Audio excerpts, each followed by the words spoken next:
दोस्तों, राम मंदिर प्राण प्रतिष्ठा नहीं बल्कि दंगे कराने की प्रतिष्ठा। और दंगे कराने की जब प्रतिष्ठा ले ली गई है तो दंगे की यात्रा भी देश भर में निकाली गई। और जब दंगे की यात्रा देश भर में निकाली गई है तो जगह जगह रैलियां निकली, जगह जगह जबरन भगवा झंडे लगाए गए और जगह जगह जो है मुस्लिम घरों पर इस्लामिक झंडे देख करके बवाल काटा गया। और जगह जगह जो है देश भर से तस्वीरें सामने आई कि मस्जिदों के बाहर तांडव किया जा रहा है। और ये तमाम चीजें होती रही, एक नारा चलता रहा कि राम आएंगे। क्या मस्जिदों के सामने तांडव करके राम आएंगे?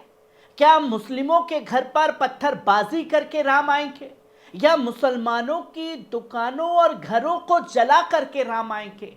ये सबसे बड़ा सवाल खड़ा हो जाता है, क्योंकि दंगाइयों को किसी आस्था से कोई मतलब नहीं था। उन्हें सिर्फ मकसद था तो दंगा करने से, जिस दंगे के लिए उन्हें यात्रा के नाम पर सड़कों पर उतारा गया।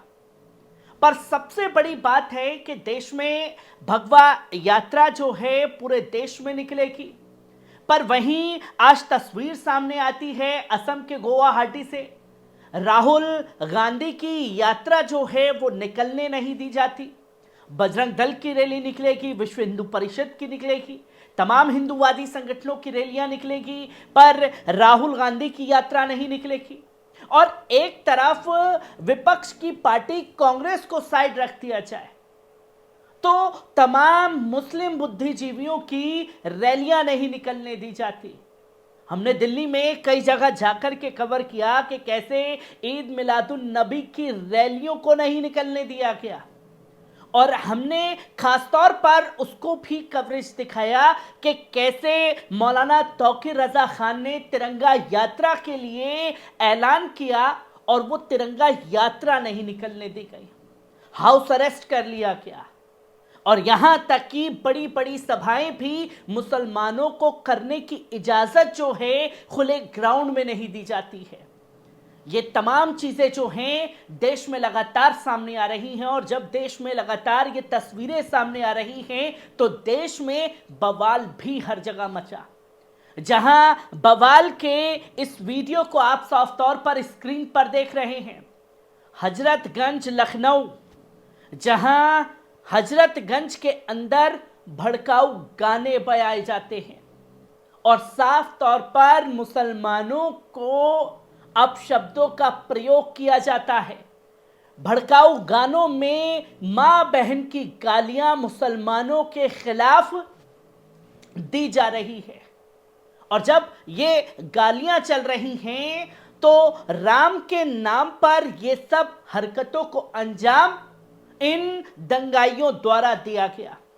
और सिर्फ हजरतगंज ही नहीं बल्कि मुंबई से आते हुए इस वीडियो को देखिए, जहां भगवाधारी जो हैं बाइक रैली निकालते हैं और मीरा रोड पर किस तरीके से बवाल की चीजें सामने आई वो देश के सामने हैं। कैसे हथियार लहराए गए वो भी वीडियो लोगों के सामने हैं। और जब ये तमाम हरकतें मुंबई में हुई तो पुलिस वाला कैसे इन लोगों के ऊपर लाठियां भाज रहा है, इन्हें वहां से खदेड़ रहा है, ये वीडियो भी लोगों के सामने है। और एक और वीडियो जो है, जो तेलंगाना की नई नवेली सरकार है कांग्रेस की, उसमें भी ये तमाम चीजें देखने को मिलती हैं कि तेलंगाना के संगारेड्डी जिले में मुस्लिमों की दुकानों को जलाया जाता है, फल फ्रूट बेचने वालों की रेडियो को जला दिया जाता है और नारे लगाए जाते हैं जय श्री राम। क्या ये सब चीजें करके श्री राम आएंगे?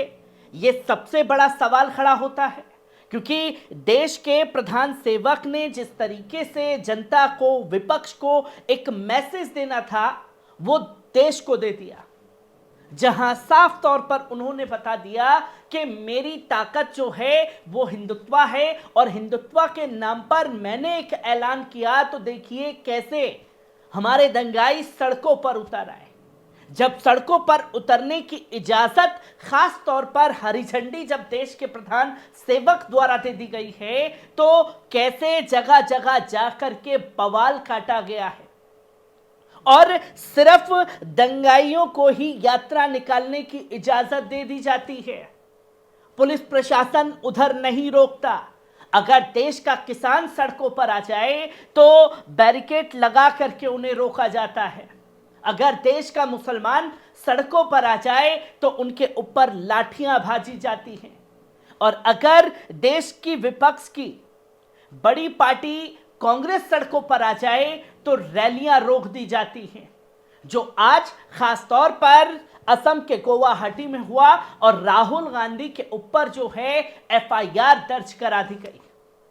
ये जो कानून की धज्जियां सरेआम उड़ रही हैं, इस पर लगातार सवाल खड़े हो रहे हैं और सवाल खड़े हो रहे हैं कि आखिरकार ये एक पूरी प्री प्लानिंग से दंगे कराने की योजना जो है प्राण प्रतिष्ठा के नाम पर की गई है और उस प्राण प्रतिष्ठा के नाम पर किस तरीके की तस्वीरें देश की जनता के सामने आई है, उसे देश की जनता बखूबी समझ रही है। पर देश की जनता को न किसानों से मतलब है, न देश की जनता को मतलब है कि क्या मुद्दे देश में चल रहे हैं, महंगाई है या नहीं है। देश के जो जनता है उसे किसी चीज से कोई मतलब नहीं है। वो खुश हैं कि देश के प्रधानमंत्री ने जो वादा किया वो करके दिखाया और सड़कों पर नारे लगाए गए, जो राम को लाए हैं हम उनको लाएंगे। मतलब खुद की छवि भी भगवानों वाली देश की जनता के सामने परोसती और देश की जनता खुश है, ये भक्त खुश हैं कि भैया देखिए कुछ देश में हो या ना हो, पर देश के प्रधानमंत्री ने मुसलमानों की हवा टाइट कर रखी है, तो इसलिए मेरा वोट जो है वो मोदी जी को।